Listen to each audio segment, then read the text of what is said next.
So at this time, I'd like to invite Pam up to the stage, and please give her a round of applause.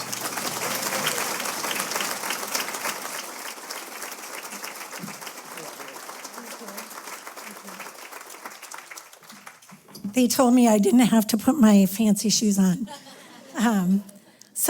Wow, this is overwhelming and unbelievable to have everyone gathered here today. I am so grateful to be here and grateful for all of your support for our organization.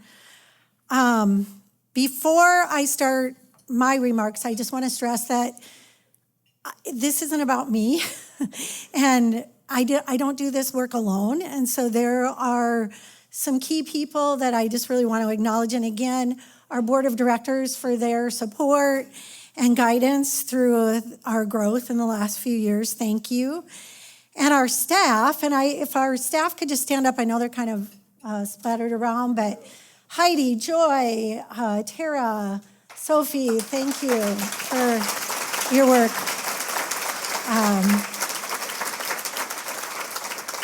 I can shut the door and the organization runs. And then, of course, I need to really acknowledge the family that I have here today.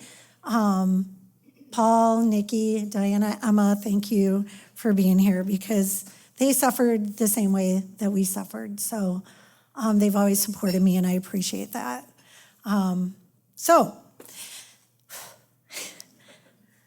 Imagine holding a baby in your arms, and you have these precious hopes and dreams for their future. Imagine watching them as children, happy-go-lucky, not a care in the world, and full of laughter and fun. And then imagine watching them change, watching them begin to struggle, watching them change their behaviors, and ultimately watching them lose everything. We know what that's like. And while we were going through these early years of watching Jake radically change, we felt very lost and very, very, very alone. We quickly realized that we needed help. But we needed more than just support, validation, or sympathy. We needed more than vague answers or coined phrases. We needed to become equipped to both deal with our own overreactive and harmful behaviors, but also to be able to support our son more effectively, staying connected to him in spite of what he was going through. This is a story of every family that comes to Thrive programs and services. They're looking for a way to walk through their journey with their loved one without shame, without labels, without judgment, without stigma, and with real solutions. Thrive started as a small seed in 2013 when a couple things happened. And the first one was that in our quest to get help, we were hearing words like detach and disconnect, and like Paul said, tough love, let go. And our son was 15. How do you do that with a 15-year-old, right? We couldn't let go. And about that time, our son went into a treatment program, and we had the benefit of their family programming. And during that family programming, we learned a few key things. One was that, we could become more educated on addiction. And our son wasn't his addiction, and we could sort of separate him from his behaviors. And then we were able to take some dialectical behavioral therapy, which was like, where has this been all my life, right? Oh my gosh, it gave us structure and it gave us some language. And I really liked it because you could check boxes, right? Do this skill. Hey, that kind of worked. And we were like, this is what we need. This is what families need. Growing up with a family where substance use was prevalent, we didn't communicate, right? It was just either aggressive or not at all. And so it really gave us framework. And then we began to understand that our son was not bad, but rather he was ill.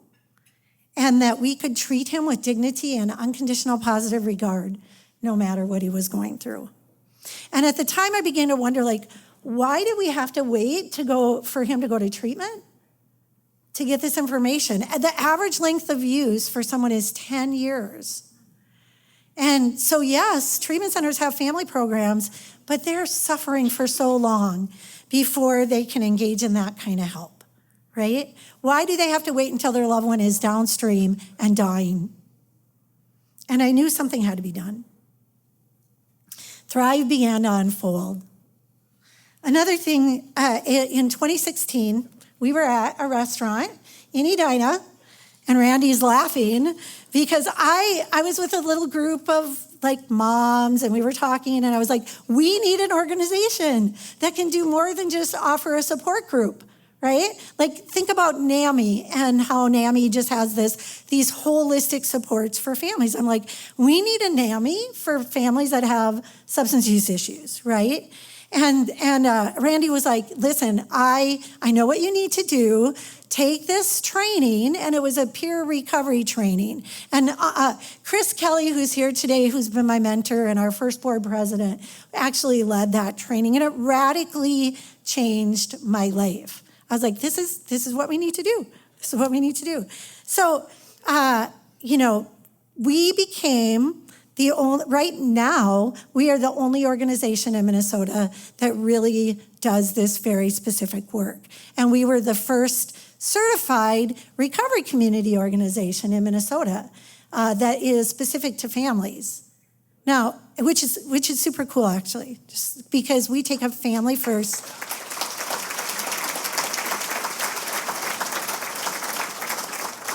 Family first, family approach. Like Randy said, why aren't the families being served and getting well? And why does this matter? Because we're providing programming that's really not been accessible in the past to families that have loved ones that suffer. So we are delivering those services by trained professionals with lived experience who have been through the same thing. Now, imagine that your loved one is looking for help and they Google treatment, right? And they get some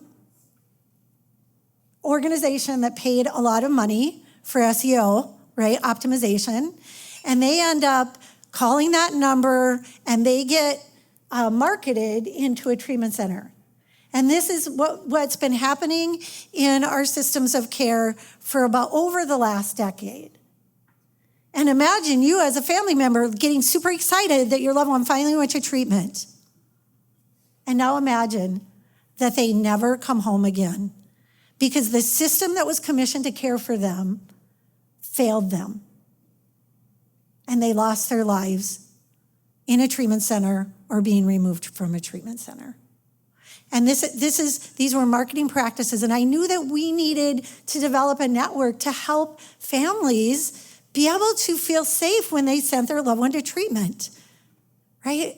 And so we've developed a network. That's one of the things that Thrive does. Last year, we guided 330 families to treatment centers that are best fit for them. Now, we don't make that decision for them. We give them options and choices, but we try to help guide them to programs that are safe. And today, we have so many providers that are here, and I just want to thank you for being safe providers and being part of that network.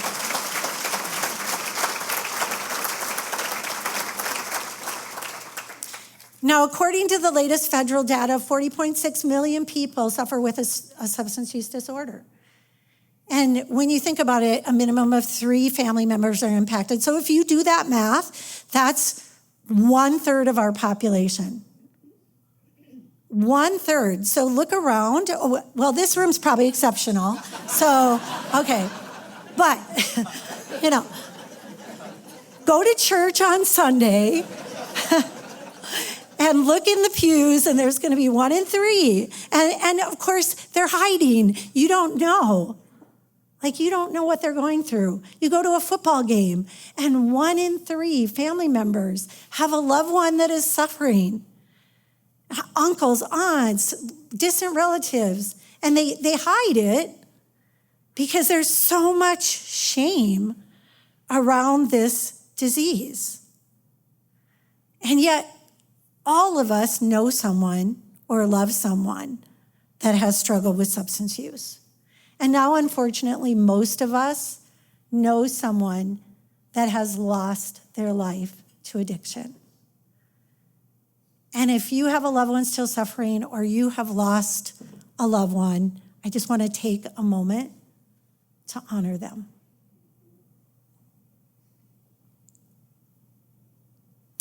As I said, Burnsville started with a group of 5 mamas meeting in an office building in the lobby of Burnsville.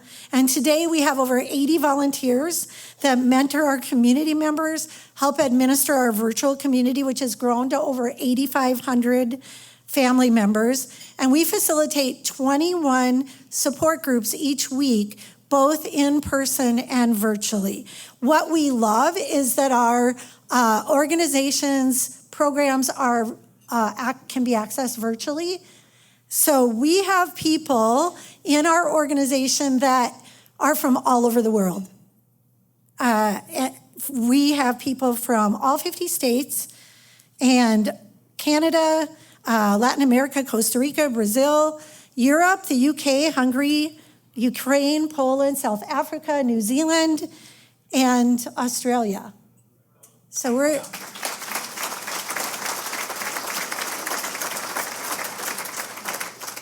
Of course, we do most of this work locally, but we're really proud to be able to make the kind of services that we offer available all throughout the world. And we couldn't do this without our volunteers. So if you've volunteered for Thrive, will you just stand up for just a minute? Because I know there's a lot of you in here. Don't be shy. Okay, thank you. Now, some of you might be wondering, like, how is Thrive different? Can't anybody just go to a support group meeting? And of course you can, and there are many great support groups out there. But what we offer is robust and comprehensive services. One of the most notable things that happened is in 2022, we received a grant through the Department of Human Services to create a family peer support model. So some of you aren't familiar with the language, but since 2010, there has been services in Minnesota that create no barrier access where someone can get, kind of a recovery coach is what I would define it as. And we're the first organization that is providing that type of support for families. In the last 2 years, over 200 families have been serviced through our one-on-one family peer services. And of those families, 51% report that their loved ones have moved towards recovery.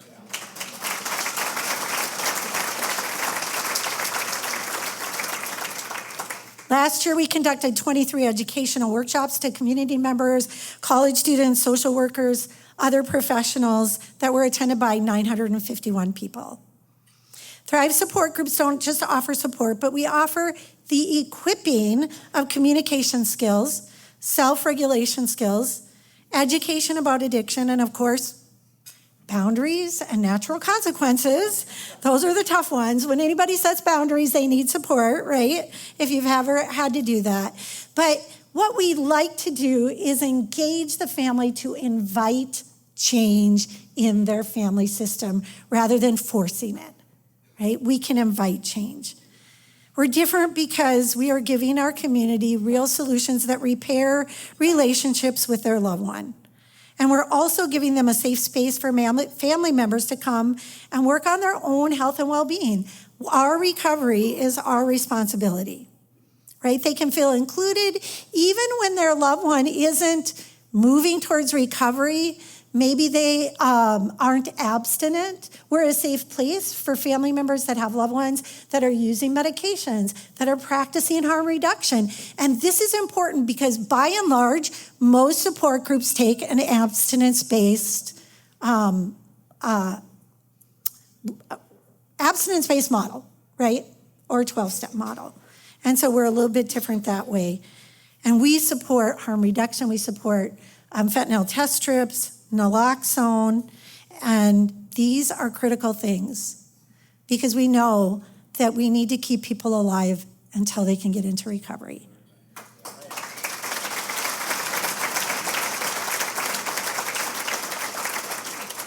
Our community would say that they've been given permission to say what they mean without being mean, to stop being angry, and to love their loved one well. This work changes lives. 98% of our community has indicated that their overall health and well-being has improved significantly since joining the Thrive community. 87% say that their relationship with their loved one has improved significantly. And most importantly, last year, our Minnesota Thrive community did not experience any deaths due to addiction.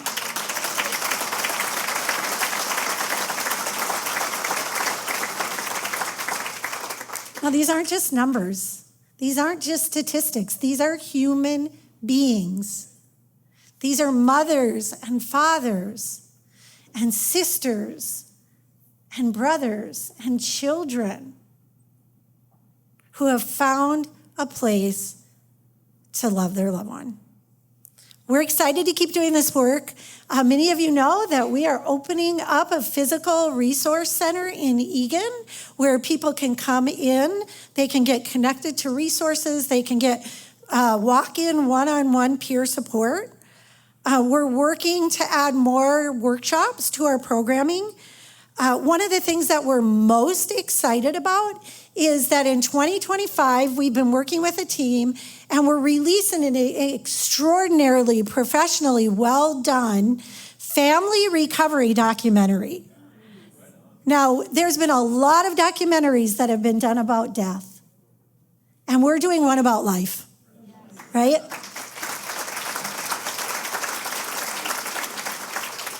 Just a little plug also that we're doing a one-day family conference in June, and there's information on the table back there. So come join us for that. We've got some great panels, great speakers.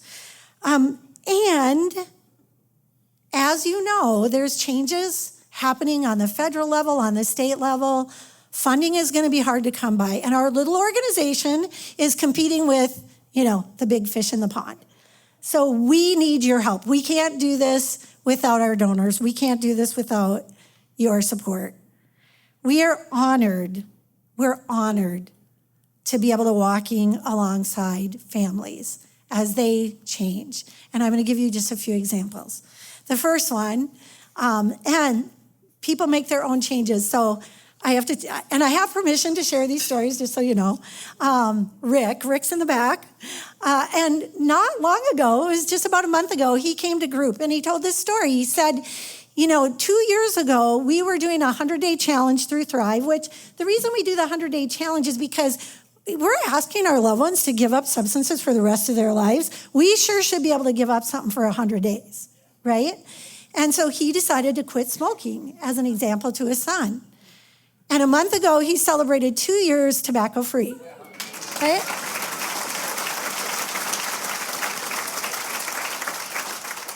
Now, we see this in the full unfolding of harm reduction. And when I think about harm reduction for families, it's reducing harm in your relationships. And I just want to share this story of Jane and Pat and Nina. Jane and Pat started coming to our group, and they had been attending our group for about 6 months, and they had not heard from Nina. Nina had left the home. She was out on the streets using, but they were learning. One day, they got a call from Regents Hospital that Nina was being cared for after an overdose. And Nina said, "Mom, I just want to come home just for a few days. Can I just come home? I just want to sleep in my own bed, take a shower in my own bathroom, and see my cat. And I promise I'll only stay a few days." And so Pat and Jane, just sought wisdom from our peer support specialists and talked it through, talked about boundaries, talked about limits, and they said, Nina, yeah, why don't you come home? And so Nina came home and slept in her own bed and showered in her own bathroom. And her mom and dad fed her and watered her. Mom said, I brushed her hair and I gave her a pedicure. And they came to group that week and they had tears streaming down their faces. And they said, if this was the last interaction they had with Nina, they would never forget it. Now, I will say Nina is still alive, but 3 days later she left. And it was the last interaction that they've had with her at this point. But they'll never forget that time with Nina. And of course it unfolds in recovery. And one last story is the story of Janelle and Nancy. They're here today. And they met almost 8 years ago on the mental health floor at Fairview. And both of their sons were young. Both of their sons had overdosed many, many times. And Nancy had reached out to us. She was one of our first participants, met Janelle, told Janelle, like, you need to come to this group because it's going to help you. And both of their sons have recently celebrated over 7 years in recovery.